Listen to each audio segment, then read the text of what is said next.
BCom part first के सभी विद्यार्थियों का इस कक्षा में स्वागत है। आज हम अपना जो विषय है ABST accountancy business statistics, Hindi में व्यावसायिक सांख्यिकी, इस विषय के बारे में पढ़ेंगे। इस विषय के बारे में एक अच्छी बात है यह है कि आप लोग इस विषय के बारे में पहले से सब कुछ पढ़ चुके हैं। अकाउंटेंसी का अर्थ सबको पता है, बिजनेस का अर्थ सबको पता है, स्टैटिस्टिक्स का अर्थ सबको पता है, यानी इनके बारे में हम पहले से पढ़ चुके हैं। मैं आपकी जानकारी के लिए एक बार इन सबको थोड़ा सा दोहरा दूंगा।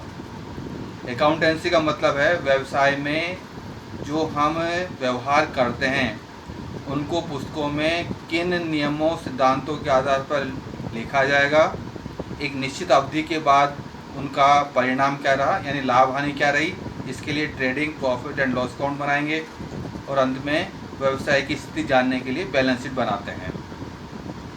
बिजनेस, इसका मतलब है कि हम जब किसी को भी बाज़ार में निकलते हैं, दुकान पर बैठे व्यक्ति कहते हैं ये बिज़नेस कर रहा है। इसका मतलब ये होता है कि वह कोई ऐसा काम कर रहा है जिसको देखकर हम कहते हैं कि वह बिजनेस कर रहा है या व्यापार कर रहा है। व्यापार करने के लिए दो गतिविधियां आवश्यक हैं, एक गतिविधि क्रय और दूसरी विक्रय। बिना क्रय के विक्रय संभव नहीं है। क्रय के लिए हम कच्चा माल से उसको पक्के माल के रूप में निर्मित करें या पक्का माल खरीद कर ग्राहकों को विक्रय करें। ये दो गतिविधियां होंगी तो व्यवसाय कहलाएगा, अन्यथा नहीं कहलाएगा। व्यवसाय के लिए यह भी आवश्यक है कि हम लाभ का उद्देश्य रखें। कोई भी व्यापार या व्यवसाय लंबे समय तक हानि पर नहीं चल सकता। हमारा उद्देश्य लाभ अर्जित करना है। हो सकता है छोटी अवधि में हमें लाभ नहीं हो, हानि उठानी पड़े, लेकिन लंबी अवधि में हमारी अपेक्षा ये रहेगी कि हम अधिक से अधिक लाभ अर्जित कर सकें। स्टैटिस्टिक्स, इसका मतलब वो है कि ऐसा कोई विषय है जो संख्याओं से संबंध रखता है, जिनमें संख्याओं का अध्ययन करते हैं। यानी हमारी कुछ सूचनाएं जिनको दो भागों में बांट सकते हैं, ऐसी सूचनाएं जो संख्या के रूप में हम अभिव्यक्त कर सकते हैं।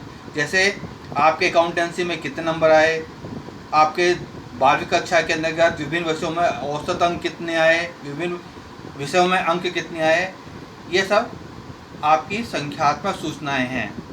कुछ सूचनाएं ऐसी होंगी जिनको संख्या के रूप में अभिव्यक्त नहीं कर सकते। जैसे कि मेरे सामने जो बैठा विद्यार्थी है, हम कहूँ ये होशियार विद्यार्थी है, इंटेलिजेंट है, तो इंटेलिजेंट का तो पैमाना नहीं है। ये ऐसी सूचना है जिसको हम संख्या के रूप में अभिव्यक्त नहीं कर सकते हैं।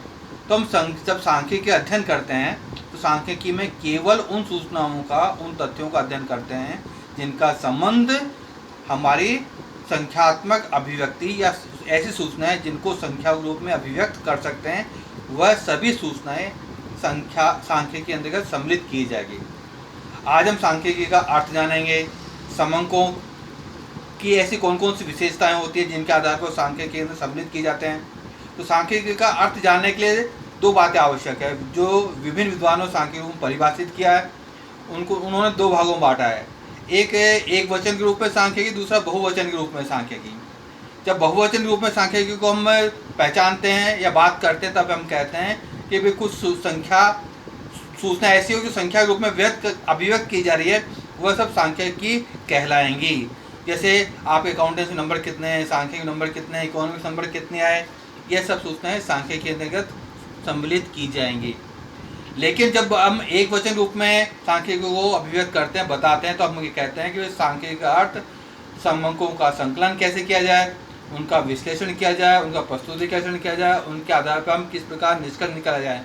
यानी सांख्यिकी कौन कौन सी विधियां हैं, उन विधियों का अध्ययन यह सांख्यिकी के अंतर्गत सम्मिलित किया जाता है।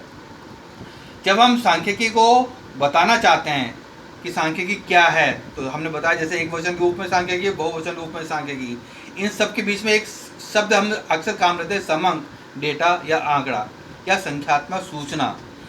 सभी संख्यात्मक सूचनाएं सांख्यिकी नहीं हो सकती हैं। कुछ सूचनाएं जो संख्यात्मक अभिव्यक्ति तो है लेकिन फिर भी सांख्यिकी नहीं कहलाती। यानी कुछ ऐसी विशेषताएं उस समंक में, आंकड़े में, डेटा में होनी चाहिए जिनके आधार हम कह सकते हैं कि वह सांख्यिकी में सम्मिलित होगा। यदि वह विशेषताएं किसी संख्यात्मक सूचना में मिलेंगी तो हम कहेंगे वो सांख्यिकी है, और वो विशेषताएं नहीं मिलेंगी तो वो सांख्यिकी नहीं कहलाएगी। तो समंकों की एक प्रमुख विशेषता है कि वो समंक परस्पर उनका गणितीय अनुमान या संख्यात्मक अनुमान लगाना संभव होना चाहिए, अभिव्यक्ति होनी चाहिए। जो सूचना संख्यात्मक नहीं है, जैसे मैंने उदाहरण दिया ईमानदारी, ये संख्यात्मक नहीं है, बुद्धिमत्ता ये संख्यात्मक अभिव्यक्ति नहीं हो सकती, तो यह सांख्यिकी में सम्मिलित भी नहीं की जाएगी।